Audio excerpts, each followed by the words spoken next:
On this episode of Booked on Rock, Queen's groundbreaking album A Night at the Opera turns 50. How it would change the course of the band's future. The tape disaster that almost was with the song Bohemian Rhapsody. The album track that almost led to a lawsuit, and more coming up next.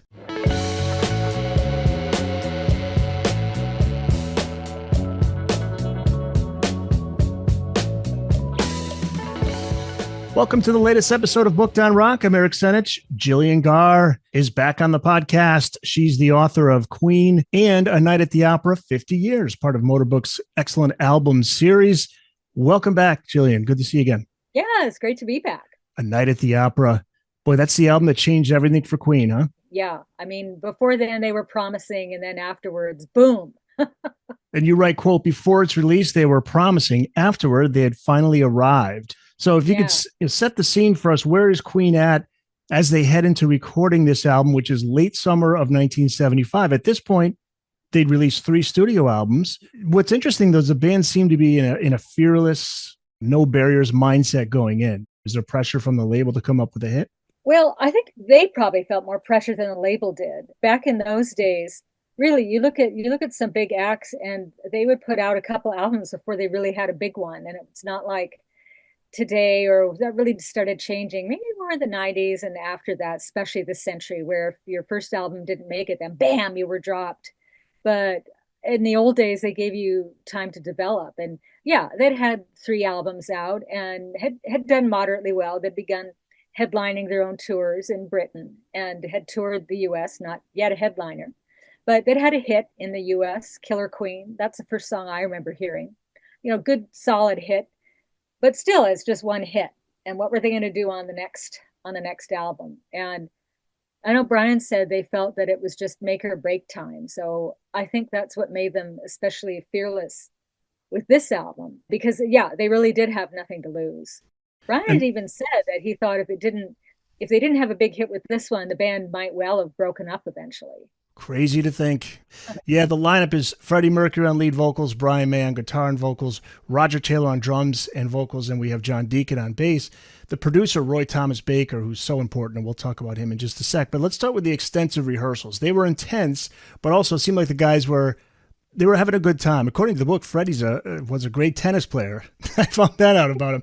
Where were those held? I think it's Rockfield up in Wales, a place that catered to bands that needed a place to rehearse away from, like a large city environment where there might be too many distractions and temptations. Here you were in the countryside, and, they had a lot of amenities there. They had a swimming pool. I looked online, and there was this Japanese magazine that was there at the time to interview and take pictures of Queen. And you see, there are so many pictures of those, the time they spent there, you can find online now, and just this bucolic setting. And sometimes they're wearing, like the tight trousers and everything, even though they're amongst the shrubs and flowers.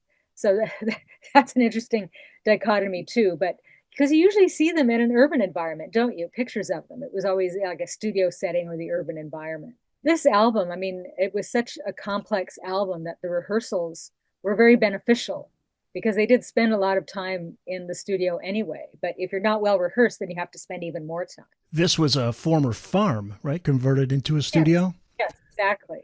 So it had, the various outbuildings that the owners just refurbished so that people could live there or rehearse there and that sort of thing. And you write that the band's ingenuity in the studio was taken to a new level on this album. So talk about how ambitious the band was and how having a very open-minded Roy Thomas Baker was also a big factor. They were really lucky in finding someone like Roy, who they'd worked with before. And on Queen 2, Queen was interested in stretching the boundaries of the studio as well. And they'd told him, working on Queen 2, that, if there's any trick you wanted to try that other bands wouldn't let you do, try it with us. So they were a good match in that way. They wanted to push things, and their producer as well. So I think that was obviously that benefited them tremendously. Roy did this extensive interview with Sound on Sound that really got into the kind of technical details. And I think he's mainly talking about the song Bohemian Rhapsody, but of course it gets into the album as a whole. And he seemed to feel that he and the band hadn't really got sufficient credit for how innovative it was technologically. aside from the quality of the music and the songs, what they were like, but just all the things they had to do technically. That he said we had to create. There wasn't, a switch you could hit and get that sound. Like one thing I learned, I was fascinated to learn this, that the wind sound at the beginning of the Prophet song. Today, I don't know, maybe get a note on a synthesizer or something and distort it to how you want it. It was the sound of an air conditioner that they recorded, and yet it sounds, just like the wind blowing off the high mountaintop. So that kind of thing, it just showed an attention to such detail. And then reading how Brian or even John, they would put their instruments, they would record, say, a guitar part, but record it three different ways, either plugged directly into the amp or plugged into the console, just and then mix all these together. Just things people wouldn't necessarily think of, but just how they took it down to the nth degree, that kind of detail. Also, you got four guys, all four of them can write songs. That's all this. I think it's the only band ever to have each individual member with a number one single, whether it's a number one on, Yeah, mainstream or rock charts or whatever. But it's amazing. Yeah, the talent in that band. The title of the album, there are a few stories behind what inspired it. What are the stories behind that? A Night at the Well, Opera. I've always read the most common one, that they were at one of the studios and relaxing in the evening and watching a Marx Brothers film. So they thought of it that way. But there's a couple of magazines that have come out in Britain. All good Queen fans might have it. The Ultimate Music Guide to Queen. And it contains a lot of reprints of articles that ran in the British music press from New Musical Express and Melody Maker. You're not necessarily going to find all that stuff online. I don't know if those sites really have archives. I suppose if you search, you could find them. But anyway, so these would have articles that came out at the time. And I found if you look at an interview that happened closer to the incident, then you're likely to get a more accurate version of that story because it's fresher in their memory, and people's memories change over the years, though you don't realize it. So in one of these interviews, Freddie he gave a completely different explanation and said it came at the end of recording. He and Roger were talking, and he just thought Night at the Opera because the album just had these operatic elements, and he thought that was a good theatrical title. Let's get into the tracks now. The lead track, Death on Two Legs, written by Freddie. The most vicious lyrics I ever wrote, is what Freddie said. And but he never mentioned who it was about in interviews. Who is he attacking? And also there was a lawsuit that was filed by this person. Threatened lawsuit, I think. Yeah. I don't know that they ever quite filed it, but he was attacking Norman Sheffield and I guess the Sheffield brothers in general, who were their former management, and they also ran Trident Studios. And they were, doing management and recording, and it was too much of a conflict of interest that came to a head eventually. And Freddie felt they weren't paying them properly. Norman himself wrote a book later, which is worth seeking out if you're interested in that subject, called Life on Two Legs, twisting the title of the song about him, in which he talks about Queen and the fuss between them. But Trident recorded many, many well-known artists too, the Beatles and David Bowie and so many others. So it's about the history of Trident Studios and how he started it and kept it running. And boy, is that a job. But so this was a thinly veiled attack on Norman Sheffield. And they threatened legal action. But Norman didn't really want to go through with it because he didn't want to hold the band up that much, even though they had their problems. He still didn't want to hurt them that much. So they came to an agreement, and the album came out, and Sheffield continued getting a share of the albums until whatever the terms of the contract were. So, he got some financial compensation. And I think that's why subsequently Freddie never said anything, just to avoid any legal action. He never mentions any names. Maybe kind of dropped some hints. I think he might have said something to do with business, but he doesn't say his name. And I think, he'd probably been warned, this matter is settled. We want the album to come out. We don't want legal trouble in the future. Just don't say his name. So, he actually kind of had fun doing that, like teasing people by not saying.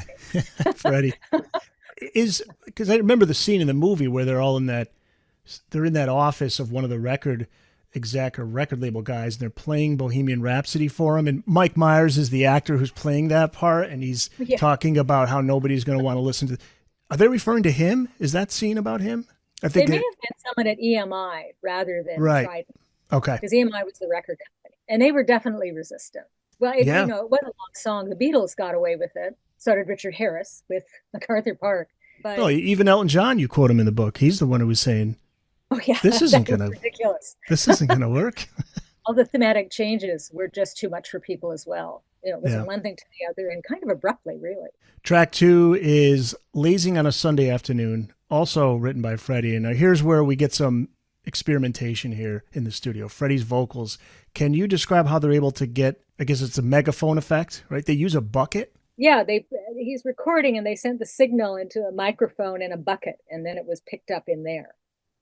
Or the speaker in the bucket and a microphone picked it up, and so you got that echoey sound.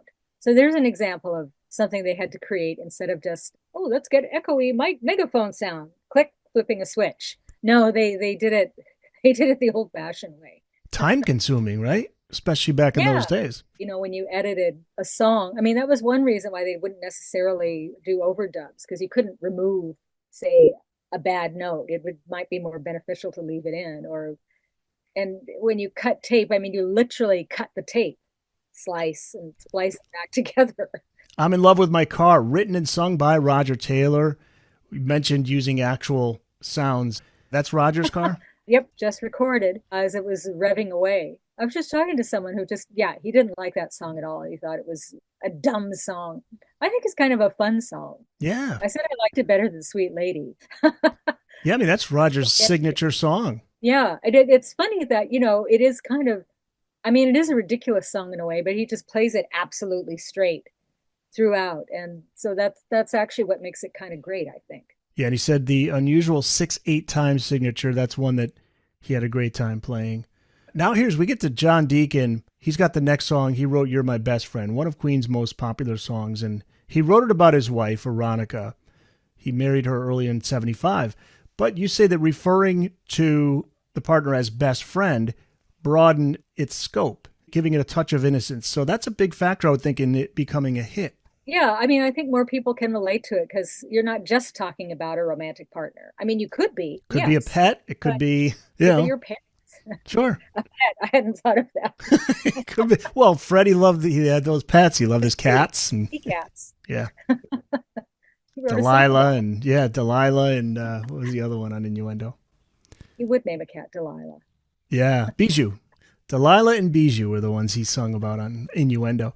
But do you think so? John Deacon is he at this point now? He's kind of coming to his own as a songwriter because he wrote, if I'm correct, part of a song on the last album, or he did. It was a complete song. It wasn't very long. It's only about 2 minutes or so. Misfire, Okay, which Misfire. is a That's right. short and sweet, which I liked it. Nice kind of pop song. But yeah, it is pretty short. So, I mean, I don't know if he was trying to write other songs and not coming up with anything, or if this was literally his second song. Still, it's early on in his songwriting, and to come up with something like that is, well, pretty impressive. Sure, it's just another weapon that they in their arsenal that they can use.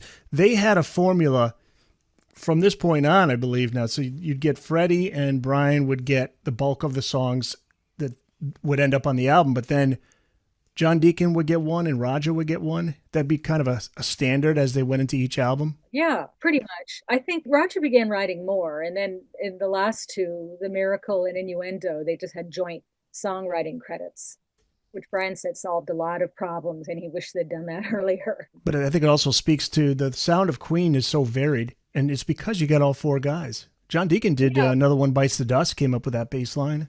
Yes, he didn't write many, but a lot of them that he pulled out were winners. Now, here's my favorite. This is probably one of my favorite deep tracks from Queen. The next track is titled 39, written and sung by Brian May. And you write, quote, 39 is a seemingly upbeat sailing song with an unexpected twist that you might not notice if you're not listening carefully. This is like a Rod Serling Twilight Zone story. What is this song about? That's a good comparison. I hadn't thought of Yeah, that. I have to remember that. It's talking about a voyage. So you think, oh, a sea voyage. It even sounds kind of, almost like a folk song from the past. So that sort of enhances the sea voyage element. But then when you listen more closely in the remaining verses, you see it's a space voyage. That's why the seas are milky seas.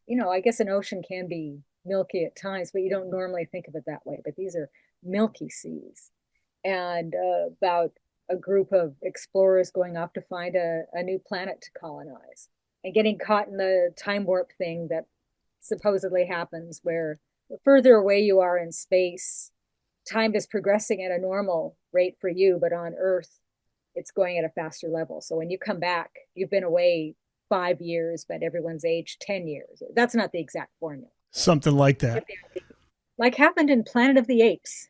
Yes. Brian gets the next song titled Sweet Lady. This is the one track that had its share of critics. Weakest song on the album, but you say still worth listening to, especially the way it ends. There's some other songs like that too. Like I think of Hello Goodbye by the Beatles after the main song ends and they have that kind of fade out and they're singing sort of a different upbeat type of thing. And Queen did something similar here, I think, where it's more a straight ahead rock song, but then they double or triple the tempo and at the end, which is a lot of fun to listen to. Yeah, and if you're a fan of Brian May, you just love to hear him play. It's worth Yeah, listening to just for that. And I yeah. am going to ask you about that guitar. That's a great story too, because you have some sidebars throughout the book. We'll get to. Side one finishes with Freddie Mercury's Seaside Rendezvous. Talk about the instrumental break, which you say is the song's most remarkable element. During the instrumental break, a horn section comes in, except it's not being played by horns; it's everybody's voices. Freddie and Rogers. I can't remember if Brian participates, but they emulate the sounds of Roger does a pretty good trumpet, as you can hear. And they're not just blowing on, paper and comb or kazoos or whatever. They're doing it with their voices, which Roger said they did something like that on Bring Back That Leroy Brown from the previous album, the third Queen album, Sheer Heart Attack. Yeah. He said that, we like doing things like that. Again, their own vocals, not really getting into hijinks or auto tune or yeah, we'll distort it this way. That was them doing it themselves. I love that song. I think after Bohemian Rhapsody, Seaside Rendezvous, and Lazing on a Sunday Afternoon are the songs I play the most because I love that campy musical vaudeville side of Queen a lot. That was Freddie's specialty, of course. I was going to say very Freddie. Very Freddie. Queen and a Night at the Opera 50 Years is the name of the new book from Motor Books, and the author is Gillian Gaar, and some cool sidebars. So let's get to this. Sidebars throughout the book, including one on Brian May's red special guitar. And you say it in the book, a guitar unlike any other in the world. Tell us the story behind this meticulous creation by Brian. I'm not sure when I first heard about this. It was some years. I mean, it was some years before I knew that Brian was playing a completely homemade guitar, which is not easy to make. his his dad knew about electronics and would often just repair stuff at home or make things at home. Brian claimed that his father made a rudimentary television. So Brian wanted an electric guitar and he couldn't afford one. So they decided, well, we'll just build one. So they used things they could find around the house, like the mantelpiece from a fireplace, cutting the wood out, places where there were holes in the wood. He would break matchsticks, wooden matchsticks, and use the matchstick to fill the holes. For the whammy bar, it was a bicycle bag, I think, a bag that you would hang on your bicycle. And for the stopper on that, I think he used the knitting needle, the cap of a knitting needle from his mother's sewing basket. They wanted to make it out of kind of found things. And I think pretty much the only things he bought were the pickups, because you're not going to be able to make your own pickups really, or I suppose you could, but that would be even more difficult. But just the different types of wood and putting it together, and he could still use it. So, that hands-on craftsmanship really says something. Now, like it says here, we had no idea how big a part the red would play in my life. I thought I'd just have fun with it at home. Yeah, he started it in August of 63, finished it in October of 64, and then the name comes from its reddish brown color. He refers it to as old lady too, as he also calls it. And he plays it with a sixpenny piece. Yeah. And he didn't like a pick. And Brian, even being ever so meticulous about this stuff, was saying that I think the older sixpenny pieces, which would probably be a type of pence coin these days, that they had more nickel in them. So they were a bit softer, and the serrated edge would help him get different tones from the guitar. So he always has a stack of older sixpenny pieces he can rely on. He says I think he said six. people mail them to him as well. Really? Yeah, he says sixpences are very soft metal, which doesn't hurt the guitar strings. But if I turn that serrated edge at an angle to the string, I can get that kind of articulating, percussive consonant sound. I call it graunch. He calls it graunch. Yeah, before about 1950, they had a high content of nickel, which makes them really soft. So I especially like a 1947 sixpence, the year that I was born. There you go, folks. Find a 1947 sixpence and send it to Brian. For his birthday. Yeah. All right, let's flip the album over and drop the needle on side two. The opening track is The Prophet Song, written by Brian May. Queen's longest song, 8 minutes, 21 seconds. And this is your bold statement of the book. If not for Bohemian Rhapsody, this, you say, would likely be the album's cornerstone track. And I agree. The song is a warning, a prophecy of doom if humanity doesn't change its ways. Talk about what you say is I mean, never. talk about what you say is one of Freddie's most extraordinary vocal performances and why, if you're going to listen to this, put some headphones on. I think it's interesting, and I don't know that I've read this, but I've wondered why Brian didn't sing it himself. He did write songs that Freddie would sing, but he would write songs that he would sing too. And that's an interesting question. What made him decide which songs were for him and which were Right. for Freddie?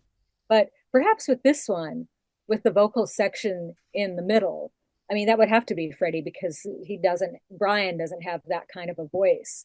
But what he did was have Freddie sing kind of what they term a canon, where you start the phrase. You maybe did this in school. They called it a round. Like group A would start singing the phrase, and then the next group would come in partway through, and it would sort of create a harmonizing effect. And that's what Freddie did, but with his voice. And I guess when they were recording it, they would have tape strung all the way around the room as it was being recorded, just to get those delays, and so that he could sing with his accompanying vocal. And because there's three, they have it on each in the center.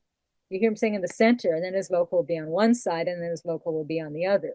And I haven't heard this, but later there was a 5.1 surround sound release of this album.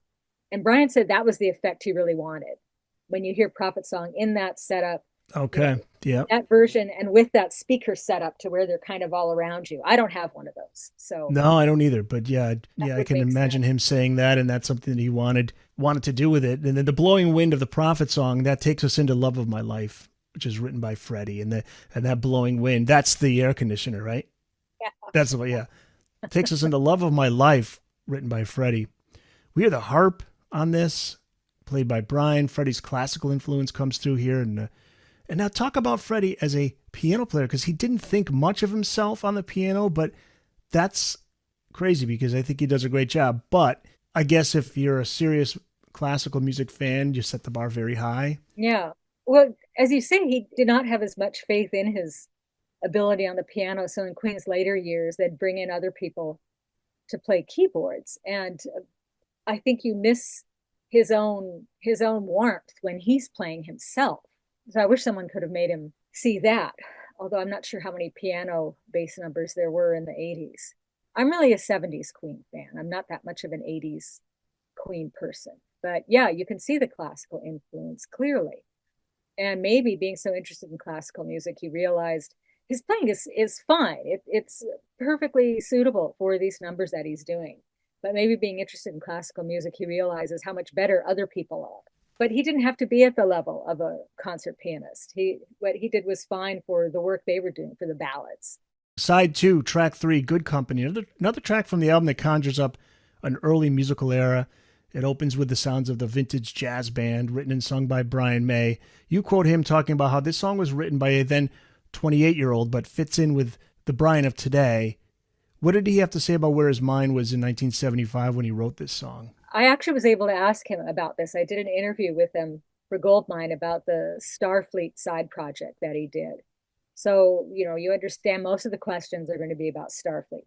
Perhaps other journalists would then go into the Queen questions, but I just, stuck to the main thing. But then I got this one in of my own. I did want to ask about it because I thought it was so interesting. It's really a depressing song if you listen to it, but it has this jolly, upbeat melody. And, this man at the end of his life is looking back at his life and thinking, oh, what was it all worth? And it just seemed a strange thing for a young man to write when, he's still in his 20s and would have most of his life ahead of him.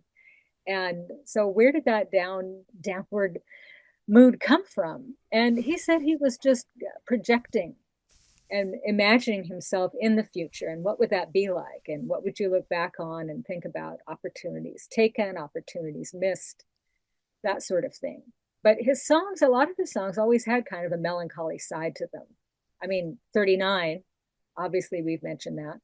And some of his other songs too, in the future. He was thoughtful, and there was this extraordinary quote from him in, I guess it was in Mojo. I don't think it was in Mark Blake's biography. Is This the Real Life, which is a really good Queen biography, by the way. But he was talking to Mojo, and he just said how being in Queen screwed us all up. And I'd never really heard a big star say that. And he said, yes, it was very damaging to us in some ways. And of course, that is the kind of a remark Brian would make, being very thoughtful and thinking about it. Not that he regretted having big success. He just, he's saying it's not all great. There is this other aspect to it. Well, he said with his marriages, their marriages, most of them. Well, John Deacon was the only one whose marriage lasted of the three of them. But then when Uh, Freddie died, his marriage was on the rocks. I remember hearing about that. So this is, like years later. That might have not even, I don't know if that was even last century. That might have been this century. Yeah. I remember hearing something about that, yeah, he pretty much retired after, Freddie died, and they had the big tribute concert, and he did like one or two other things and was on the last songs that he worked on a final song with them. But then after that, he pretty much just retired, didn't do his own stuff, just cut things off completely. And even Brian and Roger didn't seem to see him, but they accepted that. They said, well, that's just what he wants to do. And he Sure. did have a large family by then. I think, 5 or 6 kids. But then, yeah, I did hear something about how, yeah, he went through this period where he left his wife, though they didn't divorce, and he was seeing someone else, but then it sounded like they got back together.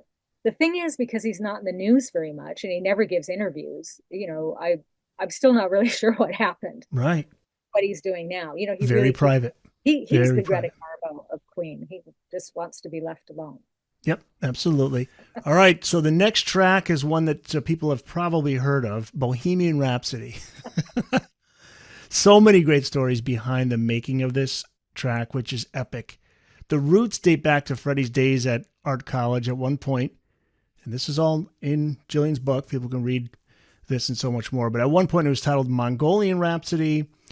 I want to zero in on the most time consuming part of this, which is the opera section. Now, it took about 3 weeks to record this, which was the average time spent on an entire album back then, according to Roy Thomas Baker.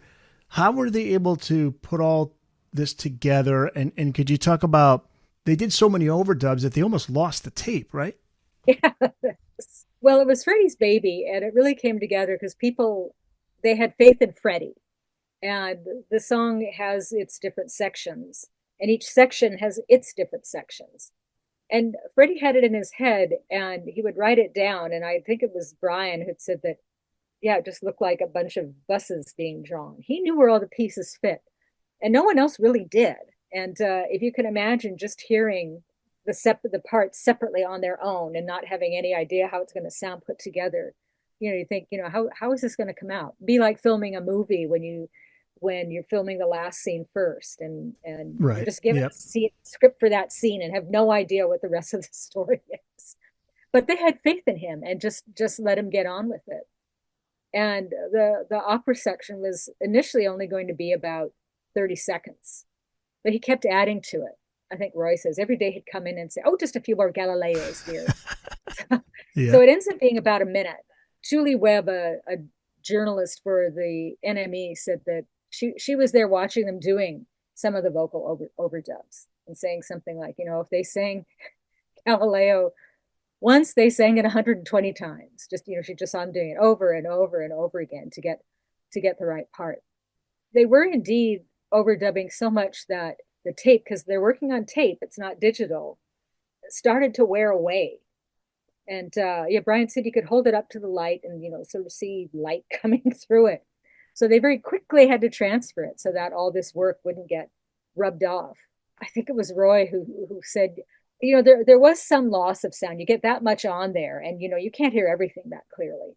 So he felt every time they added something, you would see a bit of a loss. But overall, it sounds fine. I mean, when they heard it complete, everyone was just stunned at what this sounded like, as you could imagine, hearing it after all that work. Yeah, There's some of the imperfections ended up in that final version, right? Some of the harmonies were a little dissident. I don't know if I'd ever be able to pick up on it. Yeah, that's the thing.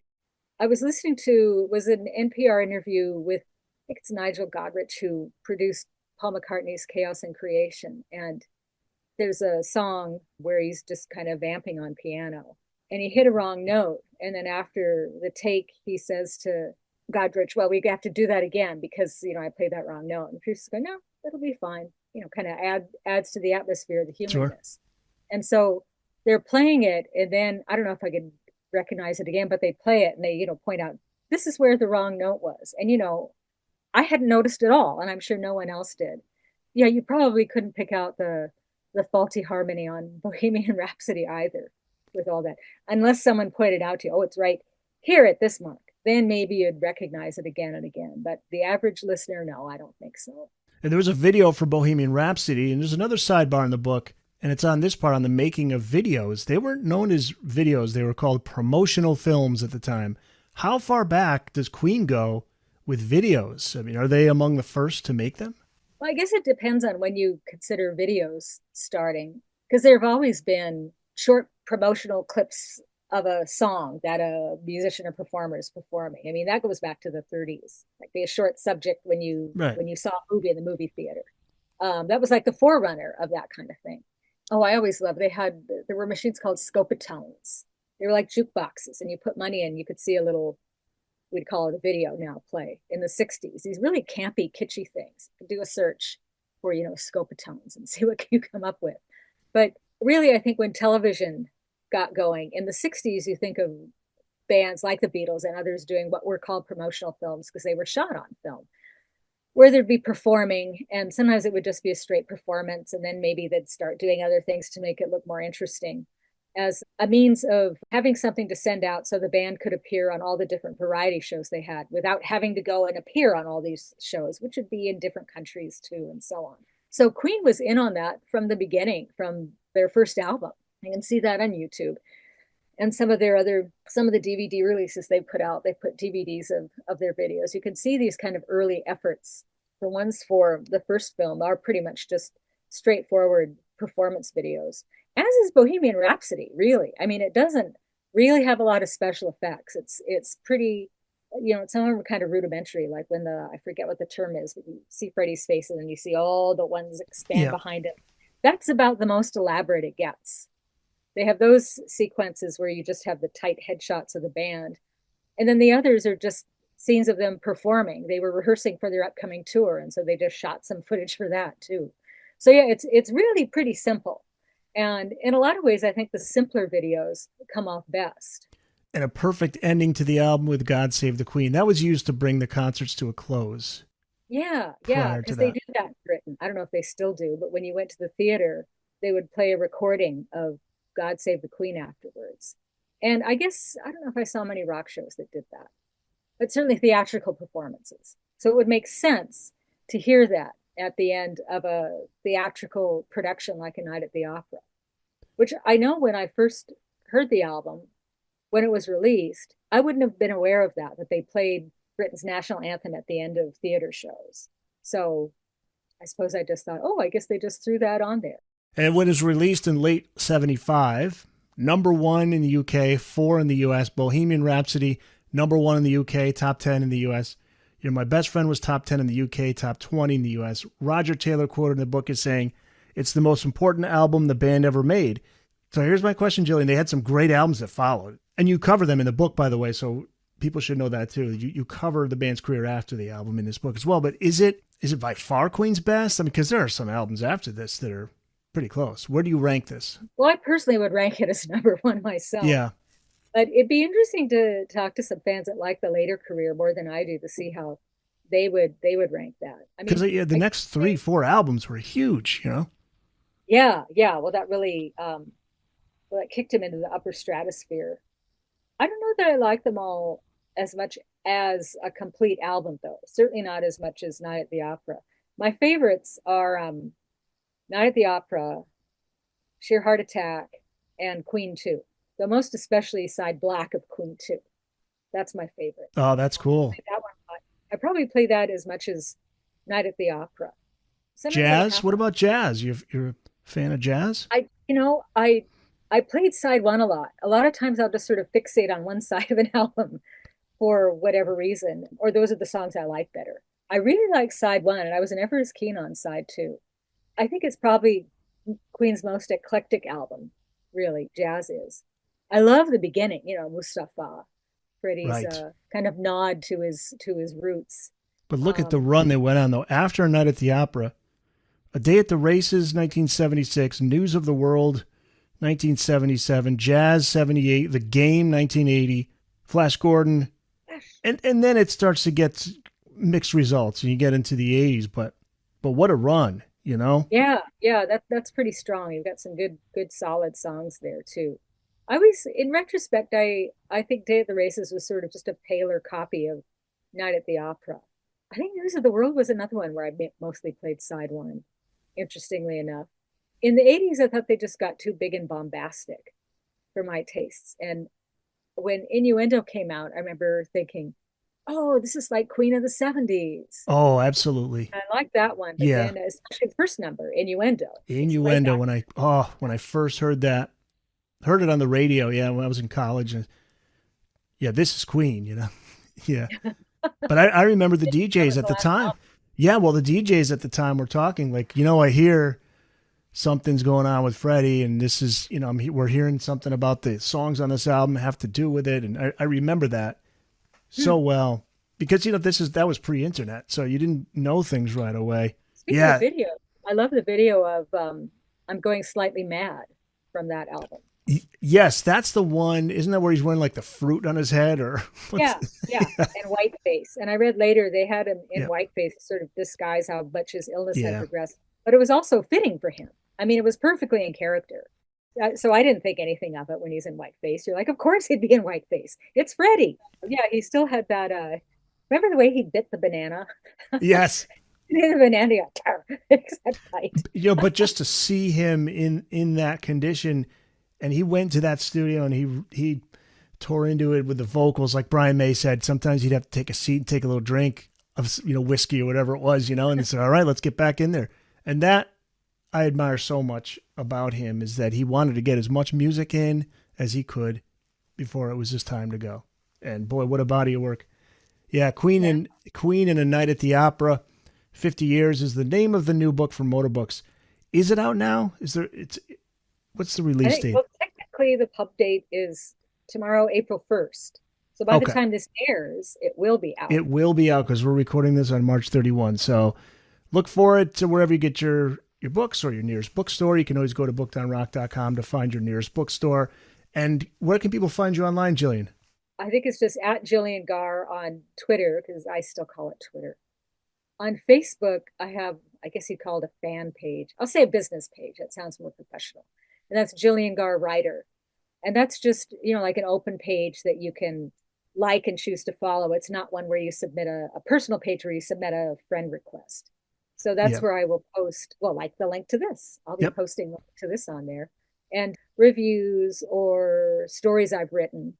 Jillian Gaar, thanks so much. And we look forward to having you back on again in the future. Yes. Okay, great.